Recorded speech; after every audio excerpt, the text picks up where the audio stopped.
Hello पिलाने तमे गत 4 पीरियड रे संबलर विभिन्न विषय पढ़ीच। संबल कौन, तार विकास, तार उपयोगिता आउ प्रकार भेद पुणी कहीदे थे। प्रकृति अनुसार, उत्पत्ति अनुसार, व्यवहार सुलभता अनुसार, परिमाण अनुसार, भरण अनुसार, बंटन बा वितरण अनुसार, विकासर स्तर अनुसार आउ मालिकाना अनुसार विभिन्न प्रकार संबल विषय आम अवगत हेले। आज आम पढ़ा प्राकृतिक संबलर योजना।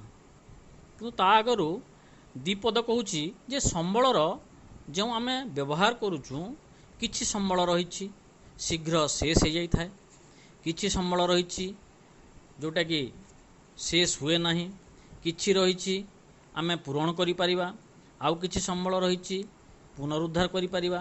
तेणु सबको आख्यागर रखी यही प्राकृतिक संबल व्यवहार दिगरे आमर योजना आवश्यक। भूमि, मृत्तिका, वायु, जंगल, प्राणी आउ उद्भिद जगत यही समस्त पारिवेशिक अवदान ठारू सर्वदा आम मानकु अनेक सुविधा सुजोग मिलुछि। किंतु प्रकृतिर ई दान को मनुष्य बुझी पारु नाही। केमिति ना सचेतनहीनता, त्रुटिपूर्ण व्यवहार। तो संबल गुड़िक अनवरत व्यवहृत होउछि। गोटे पटरे जनसंख्या वृद्धि जोगुं आमर विभिन्न आवश्यकता पूरण दरकार पड़ुछि। संबलर चाहिदा वृद्धि पाइबार लागिछि। दिनकु दिन आमर प्रजुक्ति विद्या, कारीगरी कौशल अवलंबन करी जेते सब आवश्यकता पूरण पाई आम कौन करुचु ना अधिकरु अधिक संबल व्यवहार करुचु। चाहिदा पूरण करने को जाई मनुष्य कौन करुछि ना प्रकृति को अनवरत शोषण करी चलीछि। तो ये जो अनवरत शोषण करी चलीछि, संबलर अत्यधिक व्यवहार, अनुचित व्यवहार, त्रुटिपूर्ण व्यवहार देखा जाउछि जे मनुष्य समाज पाई सेटा एक विपदर संकेत सूचना प्रदान करुछि। आमे जेते सब संबल अच्छी जो गुड़िक नवीकरण अयोग्य बा पुनरुद्धार हो पारिबो नाही बा सरंती संबल, सेटा आम मानक पई एक प्रकार सतर्क घंटी सदृश। तेणु आमे कौन करिबा ना एही संबल गुड़िकु विवेकानुमोदित भावे व्यवहार हेउछि कि नहीं से संबंध में सचेतन रहिबा, जोटा कि समस्त मनुष्य समाज पाई नितांत आवश्यक। तेणु यह दृष्टि रखी आम कौन करिबा ना प्राकृतिक संबल गुड़िकु व्यवहार करिबारे मितव्ययिता अवलंबन करिबा। सेगुड़िकर संरक्षण पाई उपयुक्त पदक्षेप नेबा हेउछि प्रकृष्ट पंथा।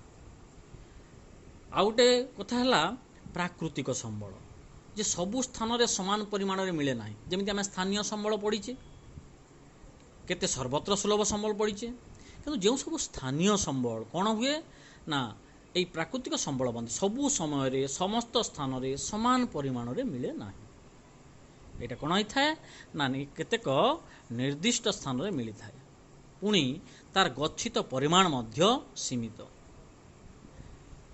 तेणु जितेबाला आम अधिक व्यवहार करवा कौन हो धीरे धीरे शेष हो। एमती यदि देखा आम जैव संबल को अनेक प्राणी, अनेक उद्भिद, विभिन्न जाति भूपृष्ठर लोप पाइले। शुद्ध वायुमंडल दूषित हो गलानी, पानीय जल प्रदूषित होउछि, सबुज जंगल ध्वंस पाउछि, मरुभूमिर कराल रूप प्रकाश पाइलानी।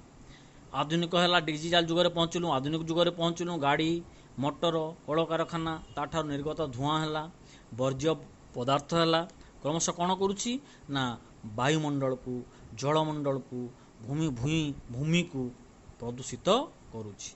जाफल आमर अनेक प्राकृतिक विपर्यय देखा जाउछि। प्राकृतिक विपर्यय कौन ना अंशुघात भली, बन्या है, बात्या है, मरुड़ी है, यहाँ बारंबार संगठित होउछि। तो जनसंख्या वृद्धि पाइबा संगे संगे प्राकृतिक संबलर परिमाण रे ह्रास मध्य परिलक्षित होउछि। तेणु गांधीजी कहिथिले जे এই ପୃଥିବୀର ସମ୍ବଳକୁ ଯେଉଁ ଅବିଚାରିତ ଲୁଣ୍ଠନ କରିବା ହେଉଛି ବର୍ତ୍ତମାନ ମାନବ ସମାଜର ମନୋବୃତ୍ତି ବୋଲି। ତେଣୁ ଏହି ପରିପ୍ରେକ୍ଷୀରେ ଗାନ୍ଧିଜୀ କହିଥିଲେ this earth provides enough to satisfy every man's need. This earth provides enough to satisfy every man's need but not every man's greed. ଏହାର ଅର୍ଥ ହେଲା ପୃଥିବୀର ପ୍ରତ୍ୟେକ ବ୍ୟକ୍ତିର ଆବଶ୍ୟକତାକୁ ସନ୍ତୋଷଜନକ ଭାବରେ ପୂରଣ କରିବା ନିମନ୍ତେ ସମ୍ବଳ ସାଇତିଛି ସିନା, ତାର ଲୋଭକୁ ଚରିତାର୍ଥ କରିବା ନିମନ୍ତେ ଏହା ଉଦ୍ଦିଷ୍ଟ ନୁହେଁ।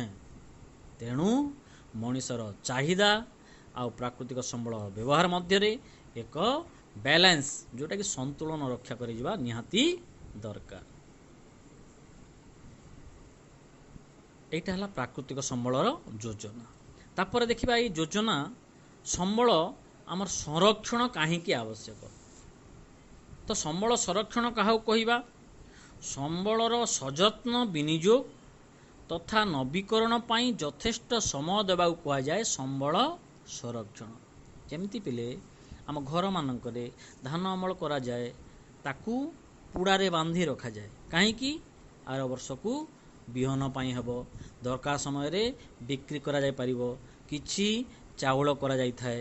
ତ ଘରେ ଭବିଷ୍ୟତ ପାଇଁ ଯେମିତି ଚାଉଳ ସଂଗ୍ରହ କରାଯାଏ, ବ୍ୟାଙ୍କରେ ଟଙ୍କା ରଖାଯାଏ ପୁଅ ଝିଅମାନଙ୍କୁ ପାଠ ପଢ଼ାଇବା ପାଇଁ, ଝିଅର ବାହାଘର ପାଇଁ, ଅନେକ କାମ ପାଇଁ ସଂରକ୍ଷଣ କରାଯାଇଥାଏ, ଡିପୋଜିଟ୍।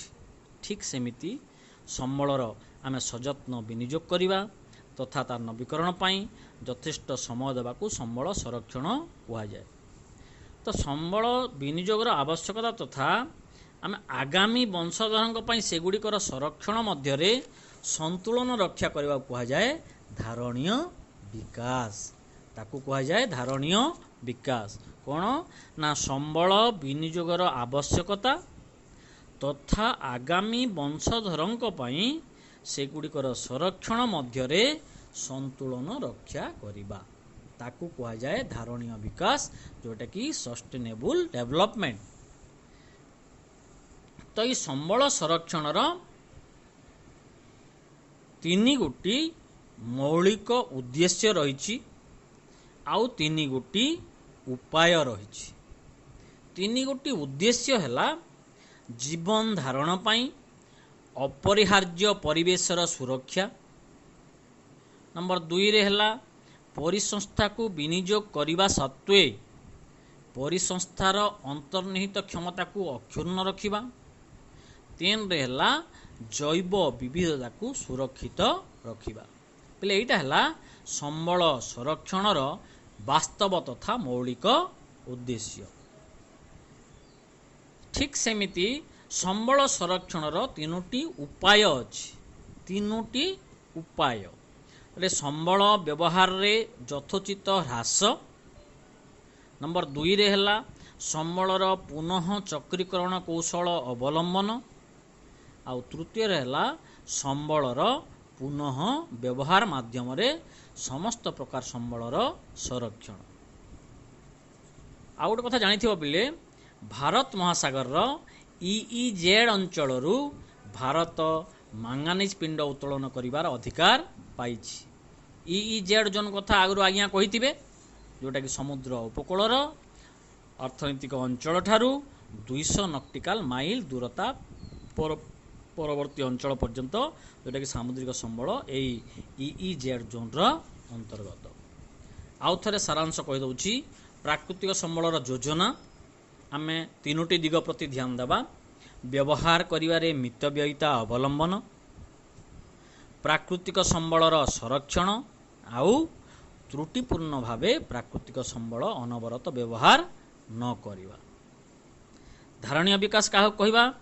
ନା ସମ୍ବଳ ବିନିଯୋଗର ଆବଶ୍ୟକତା ତଥା ଆଗାମୀ ବଂଶଧରଙ୍କ ପାଇଁ ସେଗୁଡ଼ିକର ସଂରକ୍ଷଣ ମଧ୍ୟରେ ସନ୍ତୁଳନ ରକ୍ଷା କରିବାକୁ କୁହାଯାଏ ଧାରଣୀୟ ବିକାଶ। ସମ୍ବଳ ସଂରକ୍ଷଣ କ'ଣ? ନା ସମ୍ବଳର ସଯତ୍ନ ବିନିଯୋଗ ତଥା ନବୀକରଣ ପାଇଁ ଯଥେଷ୍ଟ ସମୟ ଦେବାକୁ ସମ୍ବଳ ସଂରକ୍ଷଣ କୁହାଯାଏ। ତିନୋଟି ଉପାୟ କଥା କହିଲି ଏବେ। प्रथम है संबल व्यवहार यथोचित ह्रास, संबलर पुनः चक्रीकरण कौशल अवलंबन, आ गोटे है संबलर पुनः व्यवहार। ताहले आज एतिकी आर क्लास रे धारणीय विकासर विशेषत्व आउ भारत रे संबल संरक्षण योजना विषय रे पढ़िबा।